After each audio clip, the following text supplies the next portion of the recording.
y es la meta, es el objetivo. Wow, Allá tenemos que ir. No, yo te voy a seguir los pasos porque Valdivia sin duda es una de las ciudades más lindas de este país. Absolutamente. Estamos iniciando una nueva super conversación aquí en Café Social. Queremos recibir a Leo Prieto. Él es un superhéroe, así hay que decirlo. Es un superhéroe de la creatividad, de la informática, de la capacidad de crear a través de la intuición y también de mucho trabajo mundos nuevos. Estamos muy contentos de recibirte, Leo. De verdad, tu trabajo es realmente destacable y nos enorgullece mucho poder dar luz a lo que has hecho. Pero quiero partir por lo que está ocurriendo hoy día. Tú tienes una empresa que se llama Odd Industry. Exactamente. ¿De qué trata Odd? Bueno, Odd es básicamente una empresa de inteligencia artificial, pero para problemáticas industriales. Ya. ¿Ya?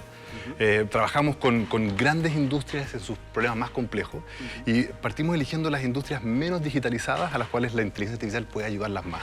Por ejemplo, la construcción. Ah, qué interesante. La construcción es una de las industrias más grandes del planeta, 13% del PIB, pero es la última en el ranking de digitalización. Mira. Entonces, mientras todo el mundo estaba avanzando y estaba aprovechando la mayor productividad y la mayor eficiencia que te da la digitalización, el mundo de la construcción no lo está haciendo. Y el impacto ahí es que la construcción, y mucha gente no lo sabe, es una de las industrias que más contamina. Claro. Y como no tiene el apoyo de todas estas herramientas para ayudarlo a ser más eficiente, para controlar más desde los materiales hasta el impacto que tienen en la comunidad, hasta el impacto, ¿no es cierto?, medioambiental que tienen, porque por ejemplo el hormigón, producir hormigón es una de las cosas que más contamina. Si nosotros ayudamos en todas esas cadenas, lográis que incluso la construcción pueda ser una industria de triple impacto social. O sea, una industria más limpia, más eficiente, tal vez incluso mejor para los trabajadores de la misma empresa. Tal cual. Más segura, hay mucho riesgo en la construcción y cómo reducimos ese riesgo. Todo esto a través de la creación y análisis de datos que ustedes mismos van obteniendo de los procesos productivos de esta industria. Nosotros siempre decimos que nos dedicamos a la creación de datos, que es muy raro porque vivimos una era en que estamos creando datos constantemente y la gente me dice, pero ¿para qué queréis crear más datos? Claro. El problema es que una industria como la construcción, que es tan análoga, cuando tú le decís ya, analicemos tus datos, realmente no tienen. Claro. Es todo muy manual. Entonces, nosotros desarrollamos unos sistemas de visión computarizada, unos dispositivos que son unas cámaras con computador, con conectividad. Que entiendo que además esto ha evolucionado muy rápido en los últimos años, que hace algunos años estos dispositivos poco podían leer y hoy día son casi mejores que los humanos. Digamos. O sea, si el 2010 tú me hubieras dicho hagamos una empresa de visión computarizada, nos hubiera ido pésimo, porque un ser humano podía ver mucho mejor que un computador. Ajá. Pero aparecieron nuevas formas de trabajar y cómo entrenábamos a las máquinas para que entendieran cosas. Un proceso que hoy día se conoce como aprendizaje de máquinas o machine learning en inglés, donde es condicionamiento clásico, es como entrenar a tu mascota, ¿no es cierto?, para que no haga pipí dentro de la casa. Entonces le da una recompensa cuando hace las cosas bien y le dices que está mal cuando hace las cosas mal. Y empezamos a entrenar a los computadores de esa forma. Entonces le mostrábamos una imagen y le decíamos, ¿qué es esto? Y el computador decía, una persona. Muy bien, ¿qué es esto? Un auto. No, es una persona. Y todo esto pasó en esta década, o sea, en los últimos 7, 8 años, a que hoy día un computador es mucho más rápido y mucho más preciso en entender lo que está viendo que una persona. ¿Cuándo nace esta vocación o este gusto o esta curiosidad? Entiendo que en tu caso es desde muy niño, ¿no? Desde muy chico. Esto lo encontré casi como ordenando en una mudanza. Me encontré con un cómic que yo había hecho a los 6 años, que se llama Leonardo el Gran Inventor. Ya, por Leonardo da Vinci. Por Leonardo da Vinci, ¿ya? Porque obviamente yo le robé el título a alguien más. Claro. En este caso, alguien más era Leonardo da Vinci. Y en este cómic, que era un cómic muy básico, 4 páginas, yo había escrito historias de los robots que yo iba a crear, que iban a resolver las problemáticas de la humanidad. Te puedo creer. Un niño de 6 años, obviamente, increíble, con la imaginación, ¿cierto?, desenfrenada. Y después pasó algo bien interesante. Durante mucho tiempo, mi obsesión fue el mundo submarino. Y hasta el día de hoy una cosa que más me fascina es la exploración del mundo submarino. Y yo quería ser oceanógrafo, pero mientras yo soñaba y juraba que cuando saliera del colegio iba a estudiar oceanografía, en paralelo yo iba desarmando todas las cosas de mi casa. Ahí me decían, ¿que te llegaba un auto a control remoto y tú lo abrías, jugabas con él un rato y terminabas abriéndolo? Claro, porque necesitaba entender por qué funcionaba. Yo me acuerdo todavía patente la vez que mi mamá me dice, no metas los dedos al enchufe. Claro. Y yo digo, bueno, ¿qué es lo que hay detrás del enchufe? Tal cual. No me informaron de que iba a ser algo doloroso, me dijeron que no se podía hacer nomás. Y yo por curiosidad me tiré todo el enchufe y me pegó un golpe y me botó para atrás. Bueno. Pero eso quizás explica un poco mi personalidad, en que muchas veces yo necesito entender cómo funcionan las cosas. Entonces, eso significa meter las manos y hacerlas. No solamente que alguien te cuente. Yo soy muy malo para aprender solo parte de la teoría, desde la teoría, y aparte que está demostrado de que tú no aprendes a partir de la teoría. Tú aprendes haciendo, cuando estás haciendo las cosas. Entonces, yo quería entender, preguntaba a mi papá cómo se mueven las ruedas, y mi papá me trataba de explicar de qué pasaba esto y lo otro, y decía, no, necesito abrir este autito y entender cómo funciona. Y muchas veces abrir era romper el autito, no había descubierto los destornilladores, pero empezaba a entender lentamente cómo funcionaba la electricidad y cómo esa pila hacía que se moviera ese pequeño motor. Y a lo largo de mi historia desarmaba todo lo que podía. Y así fui aprendiendo distintas cosas. Y eventualmente, varios años después, como a los 12 años, llega un computador a mi casa. Entonces llegó un computador a tu casa. Llegó un computador a mi casa. Yo nunca había querido un computador, ni cero relación con los computadores. Nunca tuve un videojuego. Yo escucho la historia de mis amigos con Atari y todo eso. Yo no fui de ese mundo. Okay. Y este computador, lo primero que traté de hacer fue desarmarlo. Ahora ya descubrí los desatornilladores. Pero el tipo de computador que había llegado en esa época era un Mac. Y un tal señor Steve Jobs había dicho, solamente nosotros deberíamos poder abrir nuestro computador. A ver, estamos en el 92. 92, puede ser. Es el año en que Chile se abre en esta ruta muy afortunadamente, porque entiendo, Chile además es de los primeros países en América que logra conectarse también con esta nueva red de información. Sí, pasó algo alucinante. Justo ese año, por coincidencia, yo no sabía todavía, pero el año 92 Chile se había convertido en el primer país de Latinoamérica en tener internet. Mira. Y uno de los únicos 2 países en el hemisferio sur. Era Chile y Nueva Zelanda que tenían conexión a internet. Wow. China no tenía internet, Japón no tenía internet, Australia no tenía internet y Chile, por esas cosas raras, tenía internet. ¿Por qué? Porque en esa época la NASA estaba buscando, tenía el programa de los transportadores espaciales, ¿se acuerdan? Columbia Challenger, el Columbia Discovery. Challenger Discovery, todo eso, ¿cierto? El Endeavour. Y necesitaban tener lugares de aterrizar de emergencia. Y en todo el Pacífico había una sola isla que era factible para poder aterrizar, que era Isla de Pascua, Rapa Nui. Claro. Entonces llaman al gobierno de Chile, le dicen, ¿ahora podríamos usar Rapa Nui para aterrizar? Primero, el gobierno le dice, mira, no está habilitado, o sea, tenés que tú hacer el aeropuerto para que pueda aterrizar un transbordador espacial. Hasta el día de hoy tú aterrizás en Rapa Nui y hay una placa de la NASA. Mira. La NASA hizo esa pista de aterrizaje, pero no era suficiente. Entonces el gobierno dice, bueno, ¿y qué más me ofrecí?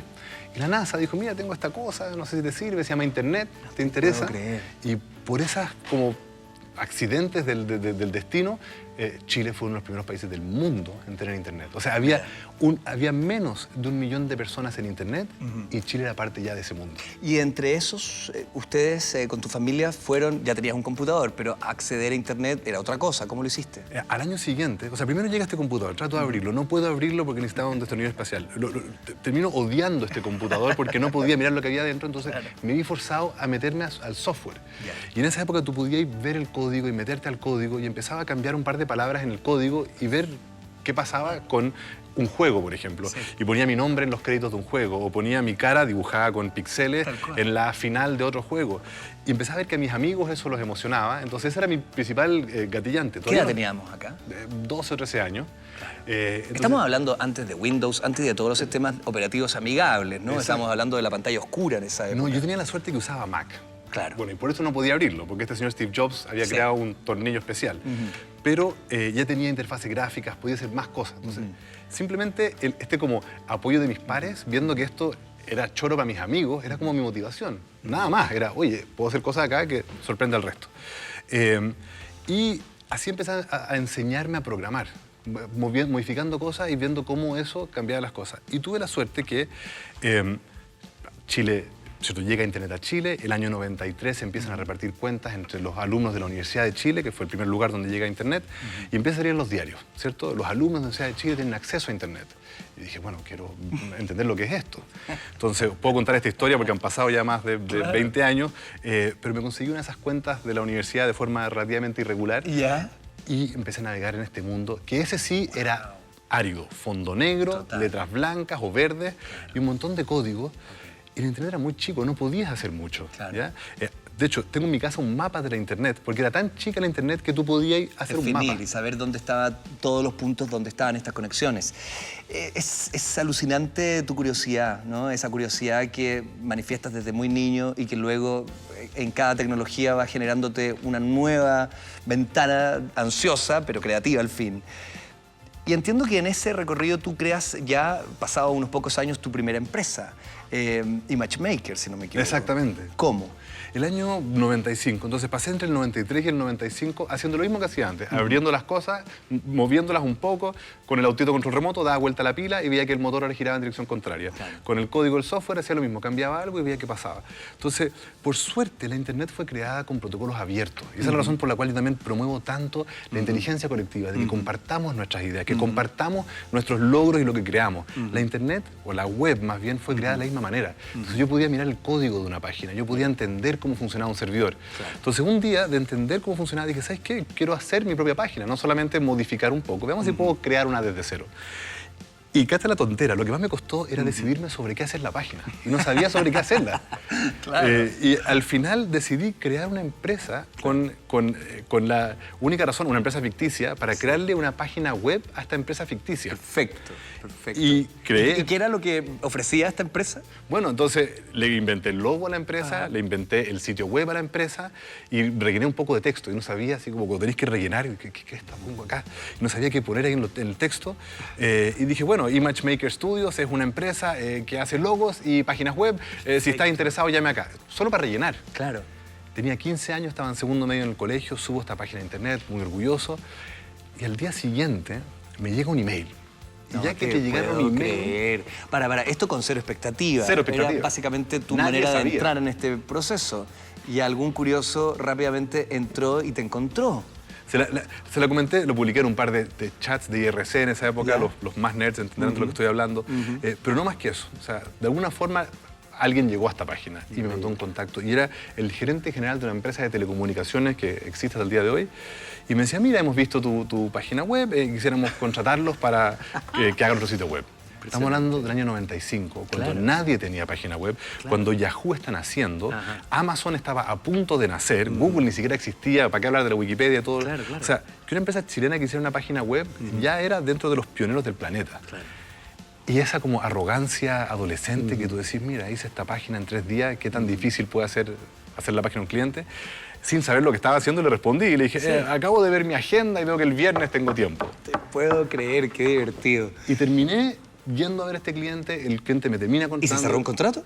Y terminé haciendo su página por la gigantesca suma de 50.000 pesos. Bueno, se parte desde algún lado. Y yo me sentía Bill Gates. O sea, para mí ya era la sin cifra duda. más grande que había visto en mi vida. No voy a creer, 50 lucas que eran solo mías y que yo había generado. Y en segundo medio. Segundo medio. O sea, 50 lucas es sin duda gigante el monto.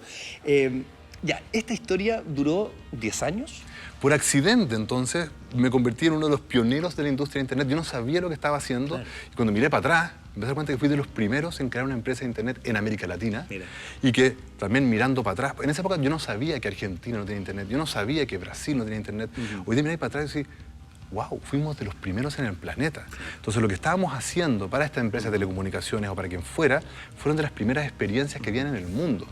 Entonces... ¿Cuántos dominios.cl habían en esos primeros años? En el 93 habían menos de 50, si no me equivoco, eran 39.cl, hoy día son más de 500.000, o sea, realmente la escala es radicalmente distinta. Y cada vez empezaron a llamar más. Ojo, yo cobré 50 lucas por esa página, pero todas las que hice hasta que salí del colegio, después de esas fueron gratis. Porque como hice esto un poco sin saber lo que estaba haciendo y empezó a funcionar, yo no podía creer que a la gente le gustaba esto. Y después un tío me llamaba que quería una página, el amigo de un amigo, y cada vez me pedía página, ¿cuándo me cobráis? Nada, te lo hago gratis y no puedo creer que te interese esto. Si esto es algo de los nerds, de los computines. Claro. No hay nadie en Internet. Claro. O sea, vaya a tener 5 visitas. Ya, pero recuerdo 98, 99, con la irrupción de todos los de las grandes De las compañías de .com, comunicaciones, sí. de las .com, que viene una escalada feroz. Ahí sí, Terra, ahí sí. Wall. De hecho, me tocó ser, comillas, promotor de los mails. Todo chileno tiene derecho a tener un mail. Para los que estén viendo esto, el señor Sergio Lago, la primera vez que yo vi su cara fue en una publicidad gigante en la Alameda promoviendo el uso del email. Tal cual. Cuando nadie tenía en esa Claro. época.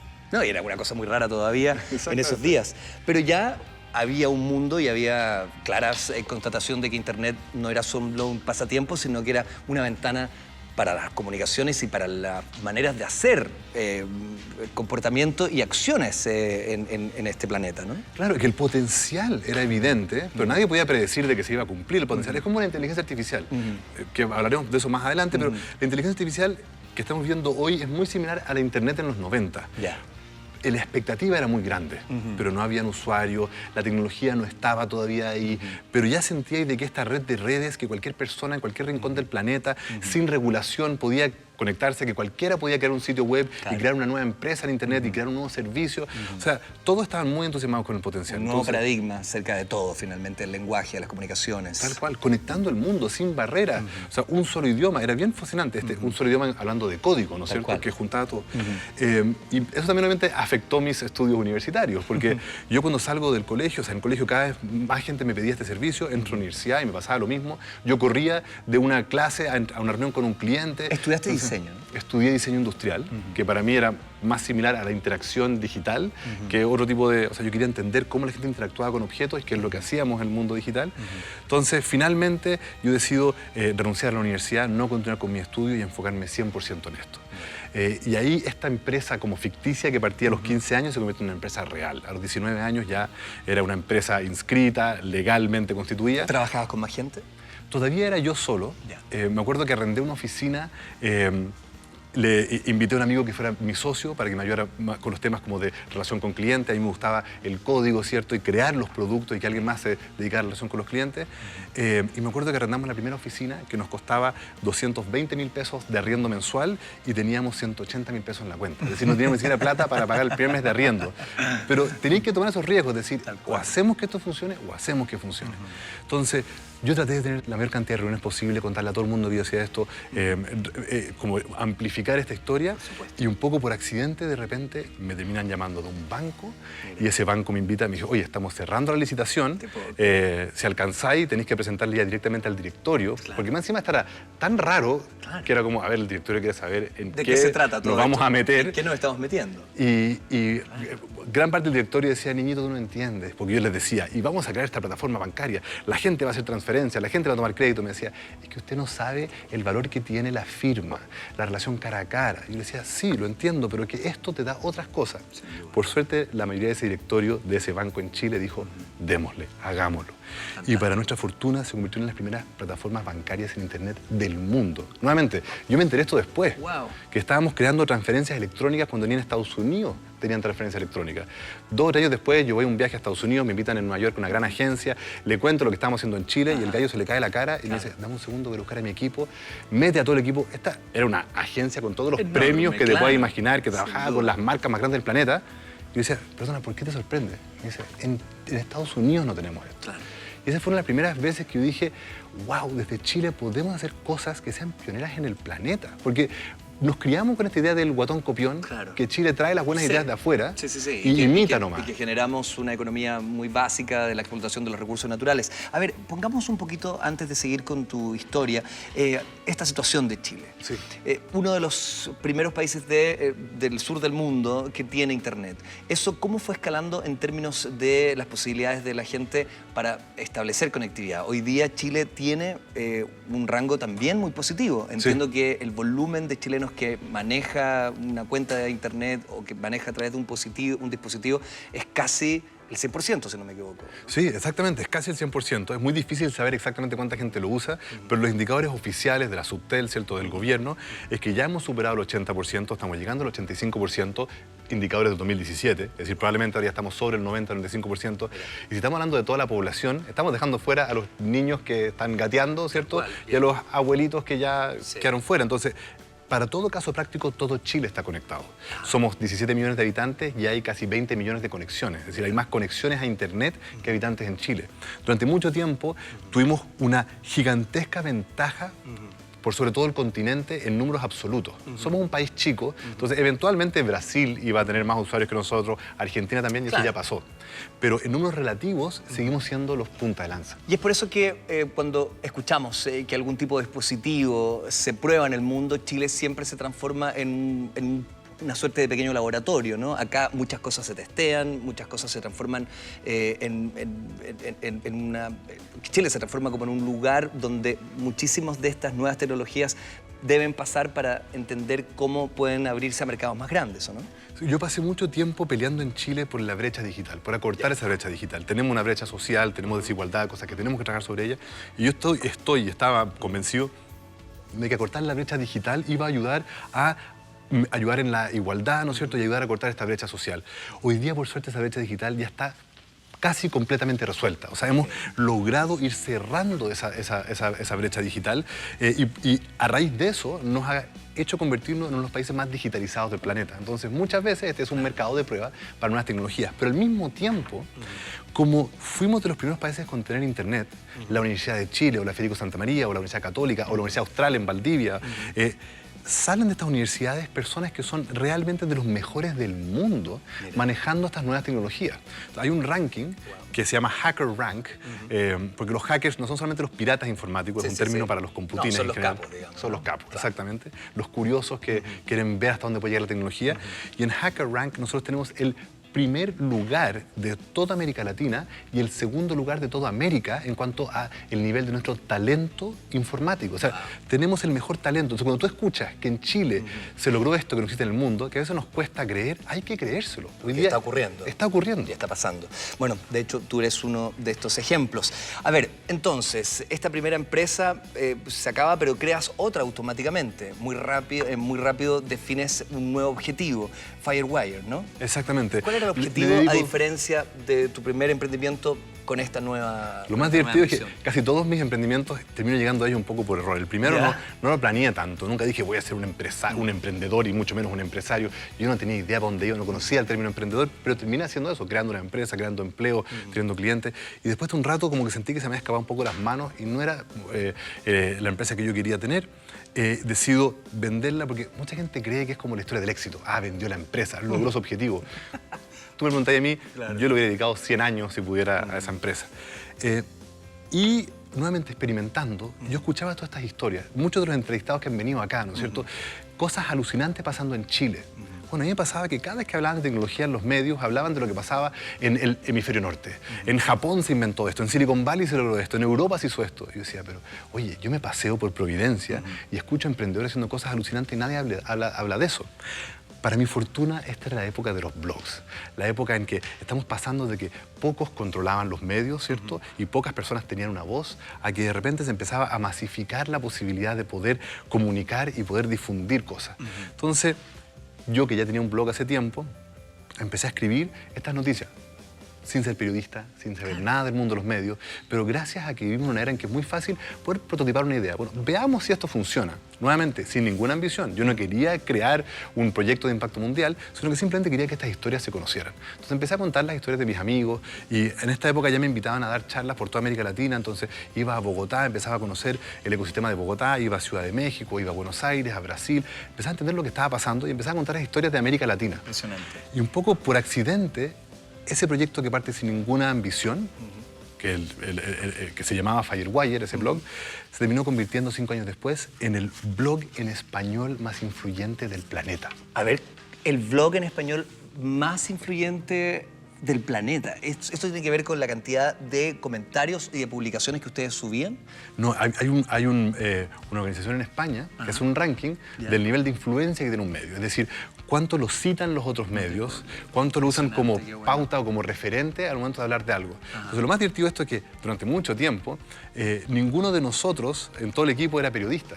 Éramos puros fanáticos de tecnología hablando de tecnología. Claro. Eventualmente nos profesionalizamos y hubo una estructura más editorial y empezamos a entender, obviamente, de la experiencia del mundo periodístico. Pero al principio partió sin saber nada del mundo periodístico. Simplemente estábamos creando la plataforma que nosotros queríamos que existiera. Y aparentemente no éramos los únicos. Porque empezó a crecer, se convirtió en el blog más leído de Chile, después el tercer blog más leído de América Latina, de repente se empezó a convertir en el blog más leído de España, de México, de todos los países en los que estábamos, y de repente en este ranking nos declaran como el blog más influyente del mundo, en habla hispana. Impresionante. Sí. Eso es un dato que imagino para ustedes fue absolutamente conmovedor, ¿o no? Alucinante, o sea, realmente increíble. Y pasó algo más alucinante todavía, que así como le pasó a Condorito, que los mexicanos sienten que Condorito es mexicano. Claro, ¿no es cierto? Firewire es mexicano para ellos. A mí me invitaban a dar charlas a México y yo le decía, ni un problema, pago el pasaje desde Chile. ¿Pero cómo desde Chile? ¿Tú no estás acá en México? Le dije, no, estamos en Chile. Iba, daba la charla en México y después me bajaba del escenario y se me acercaba gente del público y me decía, oye, ¿no se te ha ido el acento chileno? ¿Cuánto tiempo llevas en México? Le dije, no, si estamos en Chile, Órale, no somos mexicanos. Claro. Después llegamos a España y nos pasaba lo mismo. En España asumían que éramos españoles. Hay una historia que es fascinante del recorrido de Firewire, que al cabo de 2 años, si no me equivoco, ustedes sufren un hackeo. Sí. Les roban todos los borran artículos. todo. Les borran todo, Sí. les sacan todo, artículos y comentarios.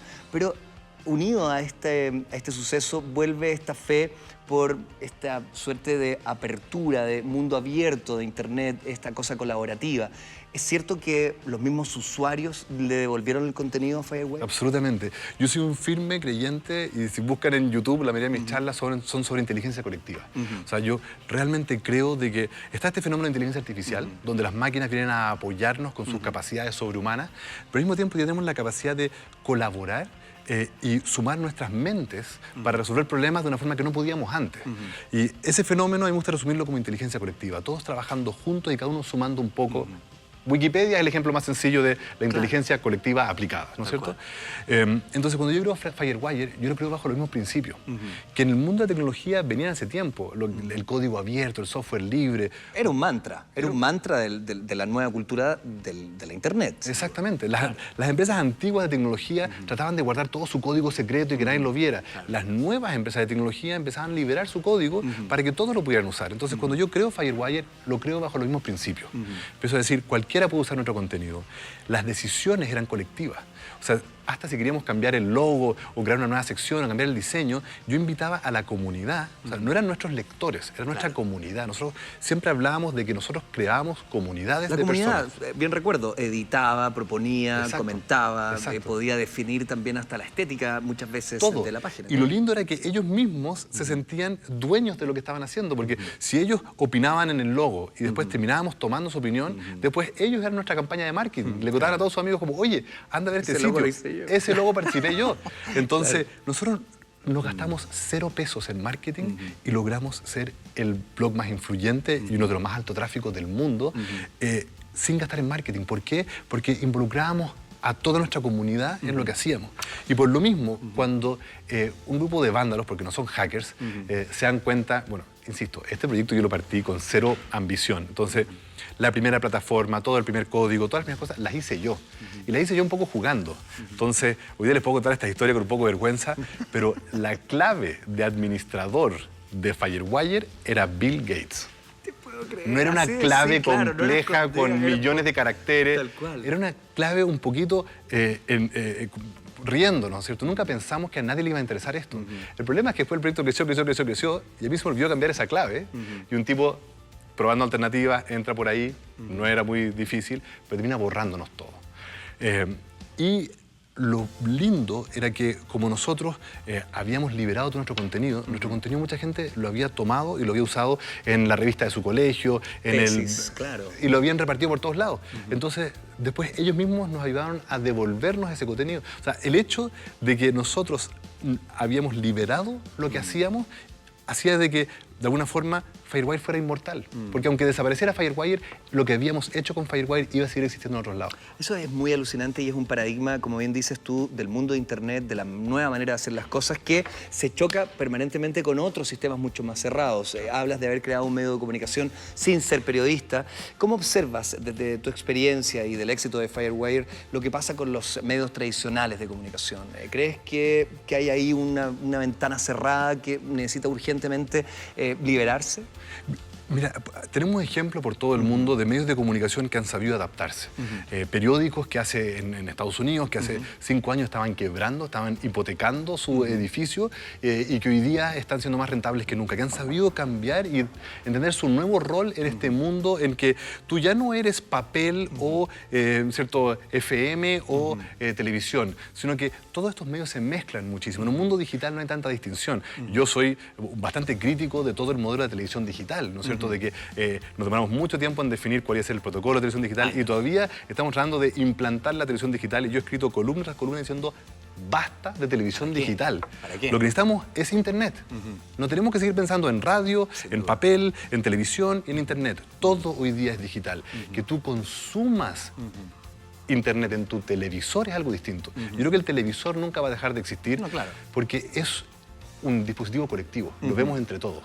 El celular es un dispositivo individual, ¿no es cierto? Es personal. Entonces tenemos estos distintos dispositivos para distintos usos. Y para distintos momentos y para distintas funciones, finalmente. Tal cual. Entonces cuando ahora vemos que las radios en Chile se han adaptado bastante bien, le han metido cámara, han entendido que no son solamente audio y que también hay video detrás. Entonces vemos que hay una adaptación del mundo de las radios. Entonces yo siento que a los medios tradicionales les ha costado entenderlo, pero lentamente están entendiéndolo. Y tú haces una invitación, no solo a las empresas, no solo a las organizaciones, sino también a cada uno de los individuos a digitalizar sus procesos creativos, profesionales.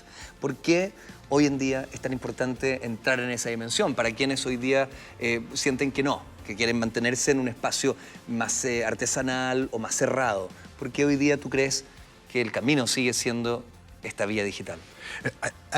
Es importante distinguir, porque mucha gente cree que yo quiero que todo el mundo pase todo el día pegado a su celular. No es eso.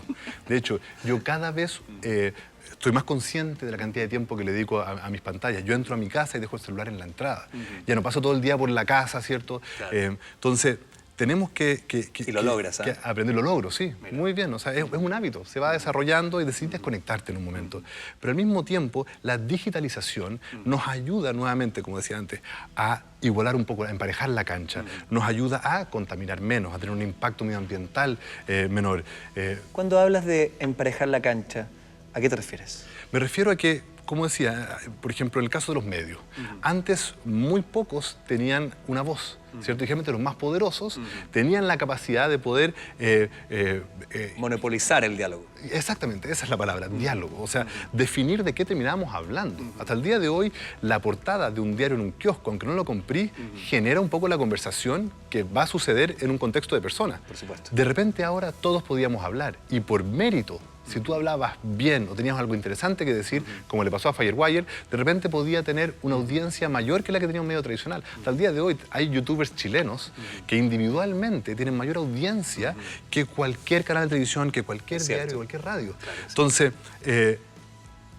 permite que por mérito, por lo que tú hagas, por tu propia capacidad, sin importar dónde naciste, quiénes son tus amigos, ¿cierto? Cuántos recursos económicos tengas, puedas sobresalir. Entonces, está ese emparejamiento de cancha. Solamente voy a usar el ejemplo de los medios. Sí, sí. Pero empieza a pasar en todas las industrias. En todos los aspectos también, sin duda.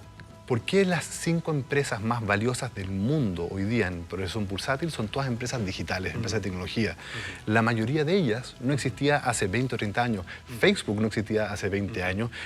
Google apenas existía hace 20 años. Y es porque al adoptar tecnologías digitales, puedes empezar a atender a tus usuarios, a tu cliente de una forma que no podías antes. Entonces empezás a resolver estas problemáticas que antes se veían imposibles. ¿Y qué pasa? Que como individuos todos nos hemos digitalizado, pero las empresas, las organizaciones en las que trabajamos, ya sea un canal de televisión, un banco, un hospital, sigue siendo muy análogo. Entonces, eso es lo que nos falta todavía. Nosotros hemos logrado digitalizarnos y no tiene que ver con los millennials, que es otro error de concepción, que esto es solamente las nuevas generaciones. No, para nada. O sea, en todos los segmentos de población se usa Facebook, se usa WhatsApp, porque resolvieron problemas. No porque era choro. El abuelito que usa WhatsApp no es porque quiere ser lolo. El abuelito que usa WhatsApp es porque le resuelve un problema. Y habla con su primo en Zimbabue o en Nueva York. Exactamente. A ver, es muy alucinante lo que planteas y también que hayas leído con tanta claridad desde el inicio este sistema abierto, porque a diferencia de muchas grandes compañías también hubo los que apostaban por cerrarse, ¿no?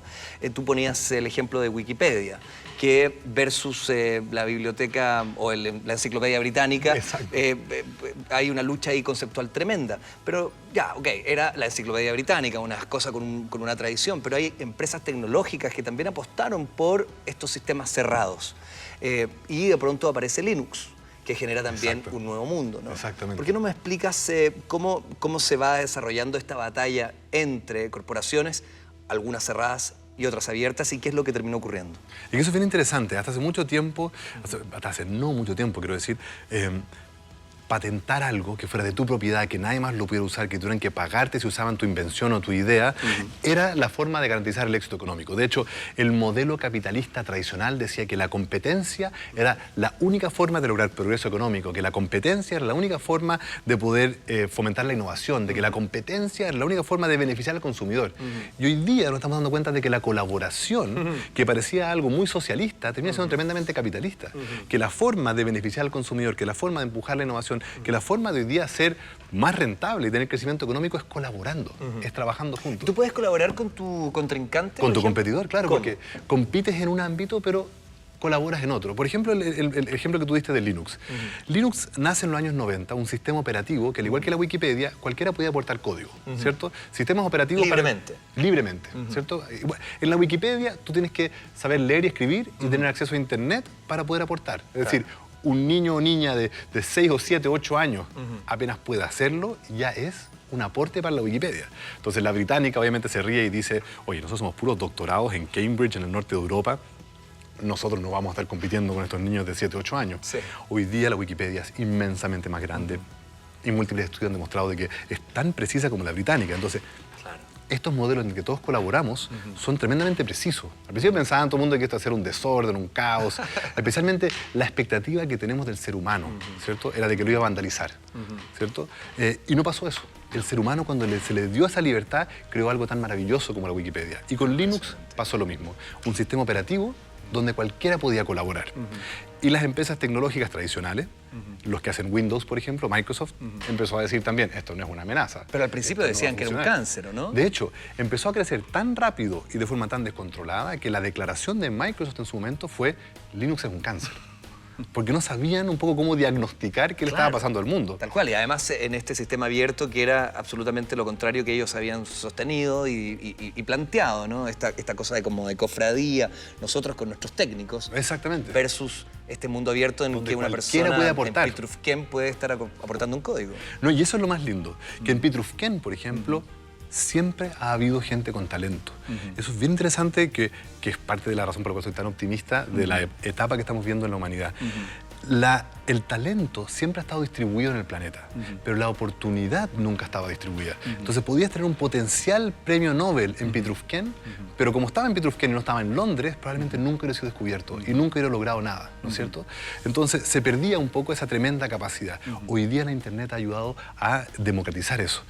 Alguien en Pitrufquén, en Cañete, en donde sea, puede hoy día aportar un pedazo de código a algo como Linux, puede aportar un poco de conocimiento a algo como la Wikipedia. Y todos aportando poco, terminamos construyendo estas soluciones que benefician a todos. Hay un ejemplo que te escuché, que me parece también alucinante, que es muy contemporáneo, que tiene que ver con la empresa de autos solares o de energía solar, Tesla, que es, entiendo, según tus propias palabras, la empresa más grande en esta tecnología. En autos eléctricos, claro que sí. Y que definió hasta hace pocos meses regalar las bases, sus planos, finalmente sus patentes. Liberó sus patentes. Para que otros fabricantes, donde quiera que estos estén, puedan ocupar esa tecnología y hacer sus propios prototipos.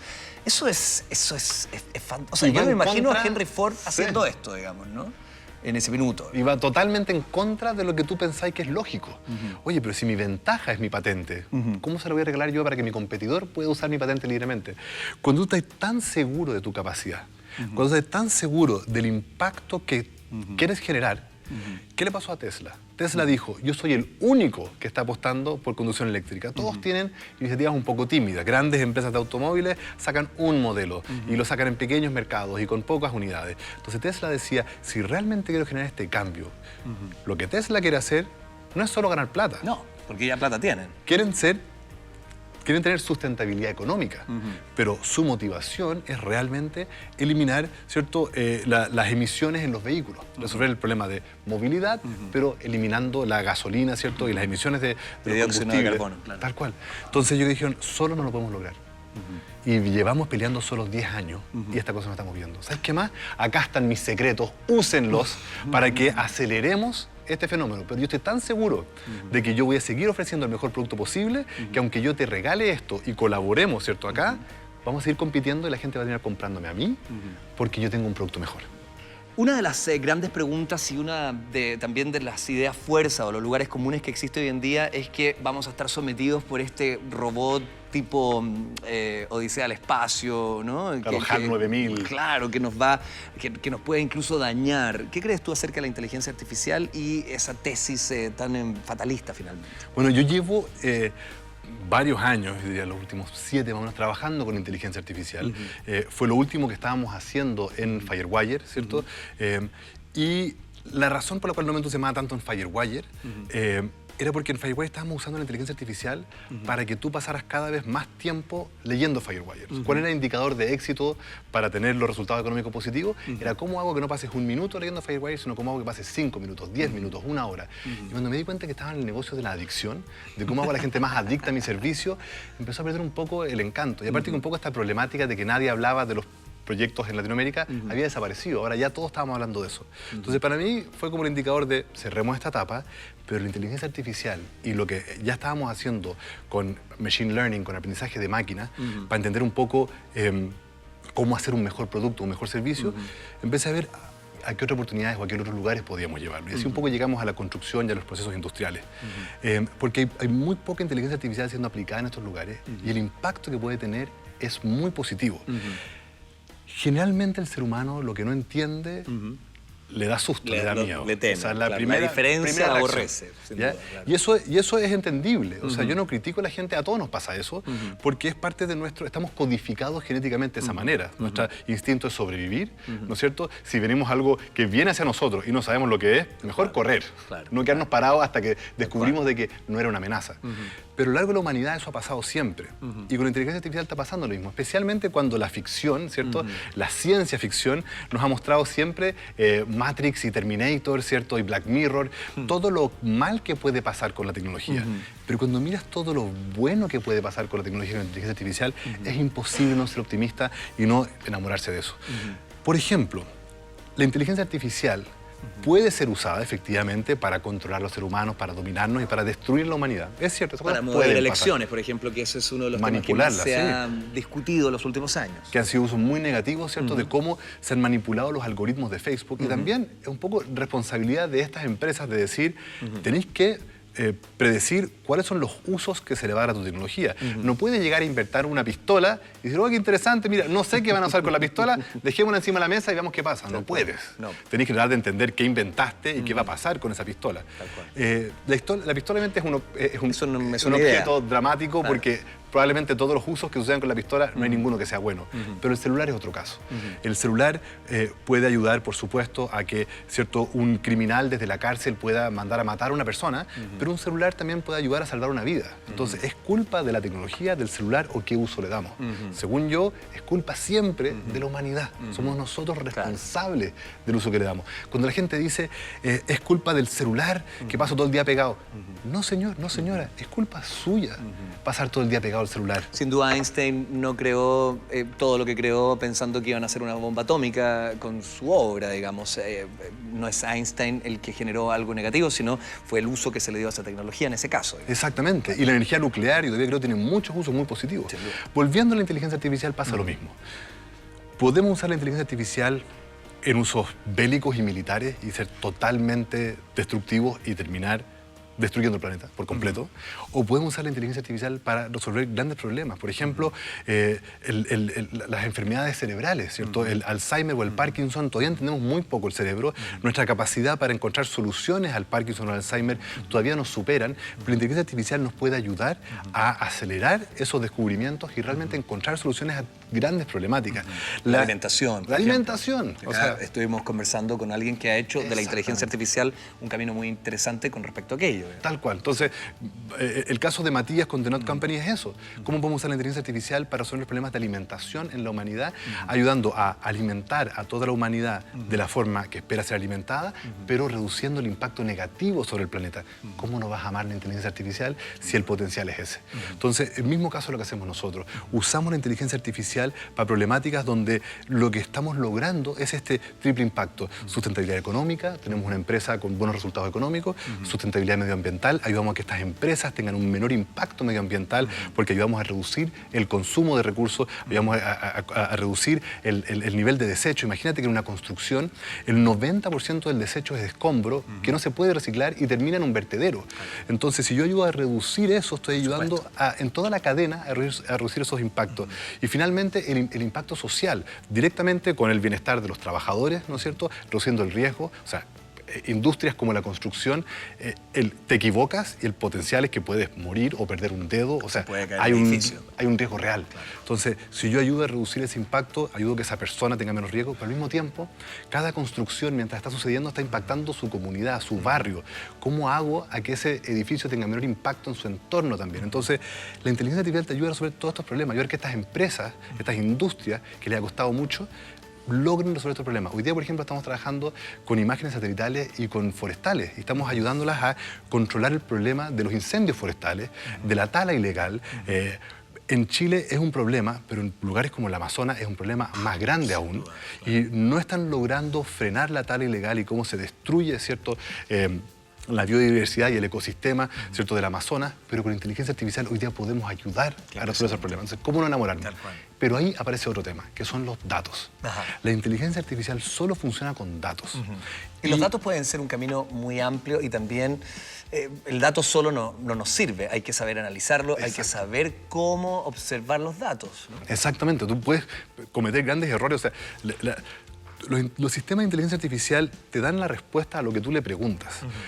Y por lo tanto hay una frase muy buena que dice que no hay nada peor que tener la respuesta precisa a la pregunta equivocada. Entonces, si tú le haces la pregunta equivocada, puedes terminar con una respuesta muy precisa y partir corriendo en una dirección que es la dirección errada. Entonces, hay que entender cómo trabajar con los datos. Y el problema es que las empresas más famosas que trabajan con datos privados y personales, que para mí eso es un tabú absoluto. Yo creo que no hay ninguna razón para estar generando un negocio basado en los datos personales. Y el problema es que, ya que esa fue como el primer uso que se le dio a los datos, la mayoría de las empresas dicen, ¿cómo capturo más datos? ¿Cómo sé más sobre Sergio Lagos? ¿Dónde vive? ¿Cuántas veces toma agua? Y quiero entender todo sobre tu vida. Cuando, por ejemplo, en el mundo de donde yo me muevo, ¿cierto?, lo que hacemos con OT, nosotros tenemos una declaración muy explícita. Nosotros medimos objetos, no individuos. No me interesa ni saber tu nombre, ni qué haces, ni cuántas veces vas al baño. Yo quiero entender el contexto. Y entendiendo el contexto podemos generar el mismo o incluso mejor impacto sin meternos en la vida privada. Hablando de otro de los alcances y de los tópicos de conversación más asiduos con respecto al manejo de datos y de la inteligencia artificial, en esta cuarta revolución industrial, esta revolución digital, uno de los temas que también se ha planteado es cómo se ha ido modificando la forma del trabajo, el trabajo colaborativo versus el trabajo tradicional. ¿Cómo observas tú esta dialéctica?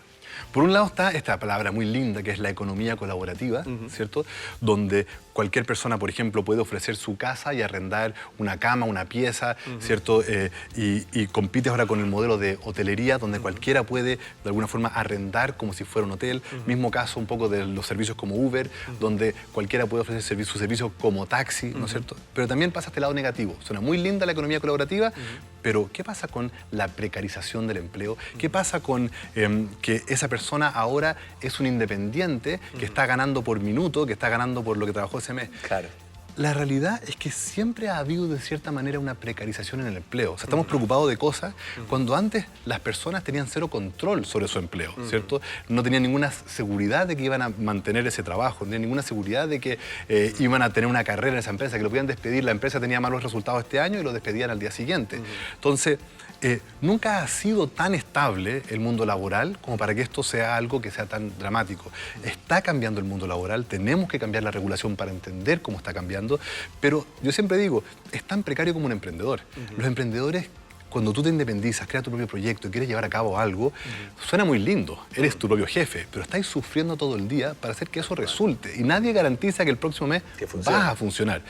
Eventualmente esos emprendedores, si les va bien y lo logran, ¿cierto?, terminan teniendo una organización más estable donde ya se reduce un poco ese riesgo. Pero en realidad en toda esta industria podemos ir logrando un poco eso mismo. Y al mismo tiempo está esta preocupación por la automatización. Estos robots van a llegar a quitarnos el empleo. Ahora, no es tan nuevo eso. No es tan nuevo, viene pasando desde siempre. Sí.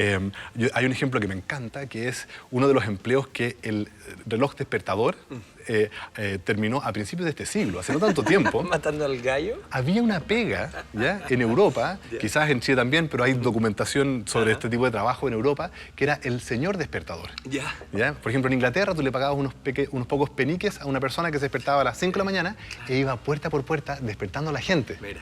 Y después aparece el reloj despertador, y el reloj despertador fue un monstruo que estaba dejando a la gente sin trabajo. Claro. Entonces, cada vez que han aparecido estas cosas, aparecen nuevas labores, nuevos trabajos, nuevas profesiones. Y el mundo digital, toda esta industria 4.0 que tú muy bien describías, sí, hay labores humanas que se están automatizando y están dejando a personas sin empleo. Pero yo siempre digo, si hay un empleo donde el ser humano está en riesgo, donde el ser humano no aporta valor, donde el ser humano está haciendo una acción repetitiva, el ser humano no debería estar en ese empleo. O sea, no debería existir, por principio no debería estar. Entonces, por ejemplo, en la minería, habían seres humanos en trabajos de muy alto riesgo, como por ejemplo poner dinamita. Por ejemplo. Y ahora hay robots llegando a hacer esa pega. ¡Qué bueno! Porque ese ser humano nunca debería haber estado ahí en un trabajo. O sea, si hablamos de precarización, si hablamos de la amenaza para el ser humano, poner dinamita en ese lugar es mucho más amenazante a que llegue el robot. Pero al mismo tiempo, el mundo está evolucionando y se están creando nuevos tipos de empleo, profesiones que no existían. Y eso está pasando constantemente, ¿no es cierto? Entonces, un ejemplo sencillo son los aviones. Hoy día hay una serie, hay todo un mundo, los aeropuertos, los aviones, los mecánicos de aviones, los pilotos, los sobrecargos, todos esos cargos no existían antes de que se inventara el avión.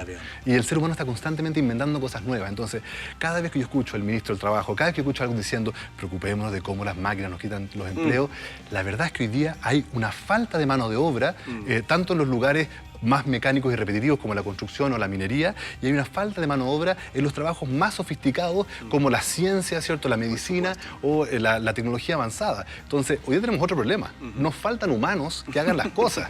Entonces, ni siquiera estamos en el problema de que las máquinas lleguen a quitar el trabajo. Entonces, es inevitable que yo sea un optimista, es inevitable que yo sienta de que estamos viviendo en las eras más alucinantes de la historia, y es nuestra responsabilidad de que usemos esta tecnología y le demos el uso correcto. No es culpa de la tecnología lo que está pasando, es culpa de nosotros, y por lo tanto tenemos que hacernos cargo. No tenemos que tratar de buscar la responsabilidad en otros. Y hoy día está todo a la mano. La gente que dice que no puedo hacer esto por X, Y, Z razón, es un problema interno. Y tenemos que aprender a romper esos tabús, porque hoy día tú quieres aprender un idioma, te metes a YouTube, quieres aprender a programar, está todo libre y disponible.